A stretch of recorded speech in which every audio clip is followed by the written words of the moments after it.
नमस्कार, मैं सम्राट। आज हमारे न्यूज़ चैनल में आपका स्वागत है। इस वक्त जो हमारी मौजूदगी आप देख सकते हैं कि इंडियन बैंक के मुख्य कार्यालय में है पटना में, और यहाँ पर आप देख सकते हैं इंडियन बैंक उच्च प्रबंधक के खिलाफ जोरदार प्रदर्शन एवं ज्ञान सौंपन कार्यक्रम यहाँ पर आंदोलन चल रहा है। तो आइए जानते हैं इस दौरान क्या कुछ कहना था इस आंदोलन के शीर्ष नेतागण का। तो हमारे चैनल बने रहिएगा, देखते रहेंगे विशेष रिपोर्ट। धन्यवाद। देखिए, बहुत दिनों से इंडियन बैंक से जब इलाहाबाद बैंक का मर्जर हुआ उस समय में हम लोगों ने मैनेजमेंट को बहुत बार समझाया कि जो हमारी सेवा शर्तें हैं उन सेवा शर्तों को आप जो है पूर्णतः लागू कीजिए, लेकिन ये लोग उसको जो है तोड़ने पर आमादा है। जबकि कॉरपोरेट लेवल चेन्नई में ये बात हो गई थी कि किसी भी सेटलमेंट को तोड़ा नहीं जाएगा, और नई जो है दोनों का मर्ज जब एंटिटी हो गया तो उस समय में ये ज़रूरत थी कि सारे सेटलमेंट को जो है एक बार करके एकीकृत कर दिया जाए।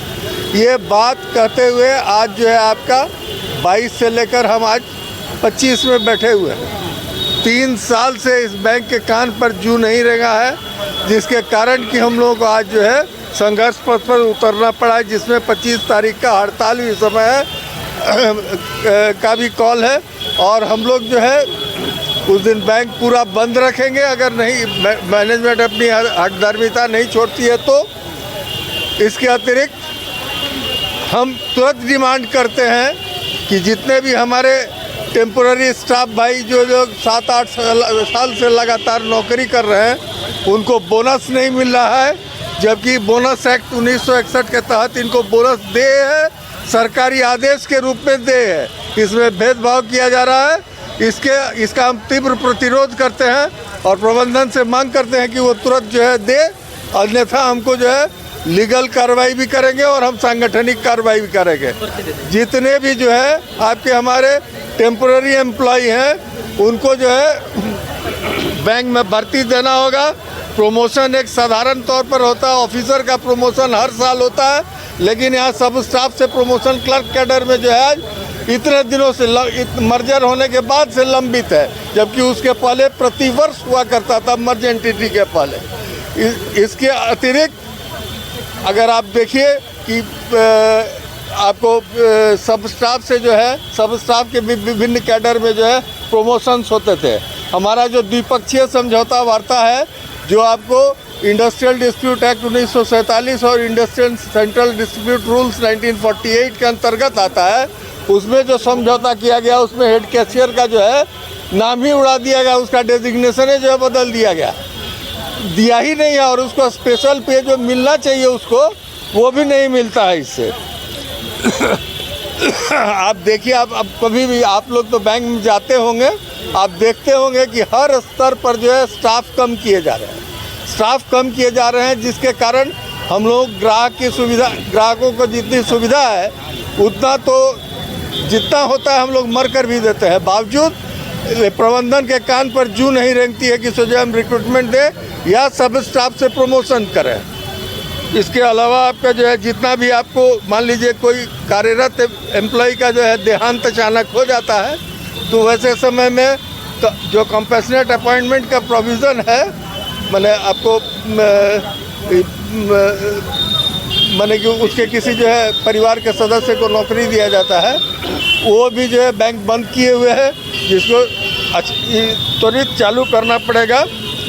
और जो हमारी पॉलिसीज़ हैं, चाहे वो प्रमोशन पॉलिसी हो या ट्रांसफ़र पॉलिसी हो, हमने मैनेजमेंट से ये बात करके मैनेजमेंट भी इस बात पर एग्री की हुई है कि हम लोग जो है बोला है वो लोग कि 2 में से जो अच्छा चीज़ होगा उन सबों को लागू करेंगे, लेकिन आज उन लोगों के कान में जू नहीं रेंग रही है और स्टाफ लोगों को तंग किया जा रहा है।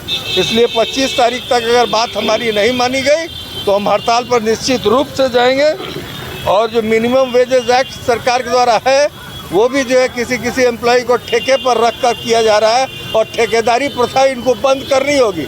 बैंक में ठेकेदारी का कोई हिसाब किताब नहीं है, इसलिए इनको सारे परमानेंट वैकेंसीज जो है, चाहे वो क्लर्क का हो, चाहे वो सब स्टाफ का हो, चाहे स्वीपर का हो, कुछ का हो, वो सारा चीज़ इनको जो है भरना पड़ेगा, नहीं तो हम लोग हड़ताल पर जाएंगे। मेरा नाम हुआ सिद्धार्थ घोषाल। हाँ, हम जो है मैं इस इंडियन बैंक एम्प्लॉइज़ यूनियन का मैं जो है प्रवक्ता हूँ, और इसके साथ ही आपका जो है मैं जो इलाहाबाद बैंक था उसका मैं महासचिव एवं पूर्व अध्यक्ष भी रह चुका हूँ। ठीक है। नहीं क्या है पहले कुछ आगाह कर स्ट्राइक के लिए आप लोग आइए। ये सबसे पहले मैं आपको बता दूं इसकी पृष्ठभूमि की, मुझे ज़रूरत क्यों पड़ी स्ट्राइक करने की। ज़रूरत इसलिए पड़ी जब हमारी मांगों को नहीं माना गया। जी। मैं कोई दूसरे जो हमारा राइट है उसी राइट के तहत हम अपनी मांग को मान रहे हैं। कोई भी ऐसा चीज़ नहीं कर रहे हैं जो कि उन पर एडिशनल कोई बर्डन हो। हमारा जो अधिकार है, जैसे कि हमारे यहाँ ये परंपरा रही है कि हमारे यहाँ पीटीएस की बहाली होती थी, पार्ट टाइम स्वीपर। अब आप बताइए, आप ही बताएं, आप प्रेस में हैं, सारे लोग बताएं, प्रेमिसेस में आप आएंगे तो सबसे पहले क्या पाएंगे कि बैंक खुला है तो वो साफ़ सुथरा दिखाई पड़े। कौन करेगा? आप उसकी बहाली बंद कर रहे हैं, आप उसकी बहाली नहीं कर रहे हैं। तो बैंक में इंश्योरेंस में जो सबसे पहला चीज़ है उसको हम लोगों ने प्राथमिकता दी है। प्राथमिकता दी है कि सबसे पहले आप पीटीएस की बहाली कीजिए। पीटीएस की बहाली अगर नहीं होगी तो बैंक हम चलने नहीं देंगे। बगैर आप वैसे लोगों को ठेका पर ले आते हैं जिस पर कि आप 50 रुपया 60 रुपया दे के चाहते हैं कि काम करा लेना। ये कितना बड़ा अन्याय है आज के समय में। हम बैंक एम्प्लॉइज़ सिर्फ अपने लिए नहीं, सब स्टाफ, क्रेडिट, हर कैडर पर जो है उसी को लेकर के ये कर रहे हैं। तो सबसे बड़ी बात, और कुछ हमारे जो वरिष्ठ नेता ने सब चीज़ कह ही दिया, लेकिन उसमें मैं एक चीज़ उल्लेख करना चाहता हूँ कि कंपसनेट अपॉइंटमेंट ये एक अधिकार है सेंट्रल गवर्नमेंट के द्वारा, राज्य सरकार के द्वारा दिया हुआ। बैंक में इसे विभिन्न तरीक़ों से रोका जा रहा है, कोई ना कोई क्लाउज लगा के इसको रोका जा रहा है, जबकि उसका कोई आधार नहीं है। सीधी सी बात है कि जब कोई आदमी का डेथ हो जाता है इन सर्विस तो उसका परिवार क्राइसिस में आ जाता है। तो परिवार क्राइसिस में आ जाता है तो अपने अधिकार के तहत जो एक प्रावधान किया गया है केंद्रीय सरकार द्वारा, राज्य सरकार के द्वारा, बैंक में भी था, आप उस पर क्यों लात लगा रहे हैं? आप ऐसी क्वेरी क्यों कर रहे हैं? आप मांगते हैं उसे ऐसी सर्टिफिकेट मांगते हैं जो कि वो नहीं देने में असक्षम। सीधी सी बात है कि जब किसी का डेथ हुआ है तो उसका कंपसनेट अपॉइंटमेंट करना होगा, पीटीएस की बहाली करनी होगी। सब स्टाफ में जो पीटीएस में बहुत नीचे स्तर के लोग हैं उसको प्रमोट करना होगा। कब आगे बढ़ेगा देश? कब आगे बढ़ेगा? जब नीचे के लोग आगे बढ़ेंगे। हम चाहते हैं कि हमारे पीटीएस जनरल मैनेजर तक जाए, हमारा सब स्टाफ बढ़े, क्लरिकल ऑफिसर बने। उसी के तहत ये प्रोग्राम किया गया। आज हम लोगों का ये डेमोस्ट्रेशन है, धरना है 16 तारीख को, और 25 तारीख को हम लोग ऑल इंडिया स्तर पर, अगर मैनेजमेंट ने बात नहीं मानी तो हम लोग इस पर हम जाएंगे, स्ट्राइक पर जाएंगे। हमारी मांगें बिल्कुल स्पष्ट है। हम हमेशा कस्टमर की भलाई के लिए काम करना चाहते हैं। कस्टमर हमारे लिए सर्वोपरि है। अगर कस्टमर नहीं आएगा तो फिर मेरी पहचान क्या है? बैंक की पहचान कस्टमर से होती है, और कस्टमर की सेवा देने के लिए स्टाफ बहुत ज़रूरी है। आप स्टाफ ही नहीं दे रहे हैं। आपकी स्थिति ये है कि आज के डेट में रिक्रूटमेंट बंद है। पहले जितने लोग बहाली होते थे उससे कस्टमर की सेवा ज़्यादा होती थी। अब आप स्थिति ये बना दिए है कि बहाली ही नहीं कर रहे हैं। एक स्टाफ पर इतने कस्टमर का लोड आ गया है, फिर भी हम लोग जितना हो सकता है कर रहे हैं। तो हमारी डिमांड जो है बिल्कुल जायज़ है कि आप हमारा सभी स्तर पर उसी अनुपात में बहाली करें। हम लोग काम करने के लिए तैयार है। मैं इंडियन बैंक एम्प्लॉइज यूनियन का चेयरमैन हूँ। मेरा नाम सुनील कुमार सिन्हा है। मैनेजमेंट के खिलाफ लगातार आप लोग कार्यक्रम करते हैं, लेकिन मैनेजमेंट कहीं ना कहीं आपके तरफ से मुद्दा नहीं पैदा कर रही है, क्या आगे है? देखिए, ये हमारा जो AIBA संगठन है उसका एक अंग है FIBU, federation of Indian bank employees union, और वो FIBU के अंतर्गत हमारा पूरा देश में Indian bank employees association union ये सब जो है हमारा चल रहा है स्टेट वाइज। तो हम अपने ओर से जो हमारा इकाई है IBU बिहार, जो FIBU के कॉल पे जो हमारा 54 सूत्री मांग है, 54 डिमांड्स है जो कॉरपोरेट ऑफिस में लंबित है, तो उस डिमांड को पूरा कराने के लिए हमारा अभी फ़िलहाल 5 अप्रैल को पूरे देश से हमारा कॉरपोरेट ऑफिस चेन्नई में MD साहब को मेमोरेंडम गया कि इतने हमारा पेंडिंग बचा हुआ है एम्प्लॉय के फेवर में। दूसरा, आज 11 तारीख को पूरे देश में इंडियन बैंक में हमारा जो भी एम्प्लॉइज़ हैं उन सभी आज काला बिल्ला लगा कर के काम किए।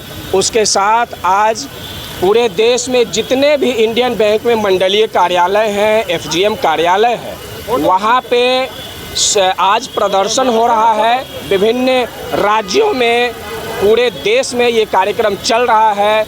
इसके साथ साथ 19 तारीख को उसके पहले 16 तारीख को धरना का कार्यक्रम है, प्रदर्शन का कार्यक्रम है। उसके बाद हमारा 19 अप्रैल को कॉरपोरेट ऑफिस चेन्नई, जो सारा चीज़ वहाँ से डील होता है, 19 को हमारा पूरे राष्ट्रीय स्तर पर धरना कार्यक्रम है चेन्नई में। अगर हमारी बातों को अगर नहीं मैनेजमेंट सुनती है, नहीं समझती है, नहीं मानती है, तो फिर 25 तारीख को पूरे देश में राष्ट्रव्यापी हड़ताल होने का संकेत दे दिया गया है, जो कि आप तमाम पोस्टर देख रहे होंगे कि ये सब पोस्टर के माध्यम से सभी लोगों तक पहुंचाया जा रहा है। इस बीच में अगर corporate office management Indian bank के तरफ से अगर यूनियन के प्रति वार्तालाप का संकेत आता है, जहां तक सुनने में आ रहा है कि इस बीच में कई कामों को जल्द से जल्द निपटाने का बैंक मैनेजमेंट काम कर रही है, क्योंकि आंदोलन जो देख रही है कि एफआईबीयू का आंदोलन, आईबीयू बिहार या आईबीयू पूरे देश में जो आंदोलन बढ़ता जा रहा है, बैंक मैनेजमेंट के प्रति जो आक्रोश एम्प्लॉय का है, वो सारा जो है वो बहुत बड़ा होते जा रहा है। इन तमाम चीज़ों मुद्दाएं हमारे पास 54 है, जो हमारा प्रमोशन पॉलिसी साइन नहीं हुआ, हमारा पीटीएस का बहाली नहीं हुआ, 20-20 साल से लोग काम कर रहे हैं, उनका बहाली नहीं हुआ, वो अपना पूरा ज़िंदगी न्यौछावर कर दिए, लेकिन आज भी वो परमानेंट हो नहीं पाए। उसके बाद हमारे महिला साथी हैं, महिला साथी आप देख रहे होंगे, महिला साथियों के लिए कई तरह के उनका बेनिफिट के लिए हम लोग डिमांड रखे हुए हैं। साथ ही हमारा जो सब स्टाफ में है, जो पीटीएस है, उसका अपग्रेडेशन के लिए लंबित है। हमारा क्लरिकल से ऑफिसर में प्रोन्नति के लिए वो भी हमारा मुद्दा है। उसके साथ साथ नई क्लरिकल जो पिछले साल 0 वैकेंसी इंडियन बैंक में दी गई थी, उसको हमारा जो AIBA का आंदोलन हुआ पूरा देश में, उस आंदोलन से इंडियन बैंक में 1500 लगभग 80 वैकेंसी को इस बार दी गई, और हमारे भारत देश में जितने भी विद्यार्थी हैं उन सभी के लिए एक सुनहरा मौका आया, और इंडियन बैंक में काम करने का एक सुनहरा उनका भविष्य के लिए अवसर आया। ये चीज़ जो हुई वो कैसे हुई? जब तक हमारा यूनियन AIBA, FIB और IBU ये सब जब संघर्ष की लड़ाई लड़ने का काम किया, तब ये सरकार का और बैंक प्रबंधन की आंखें खुली और इस तरह से उन्होंने वैकेंसी जारी की। इसी तरह से हम डिमांड करते हैं जितने भी पेंडिंग इश्यूज़ हैं, सभी पेंडिंग इश्यू को जल्द से जल्द इसको निपटारा किया जाए, तो हम लोग काफ़ी अच्छे से एम्प्लॉय लोग काम कर सकेंगे। धन्यवाद। उत्पल कांत, महासचिव, Indian bank employees union Bihar.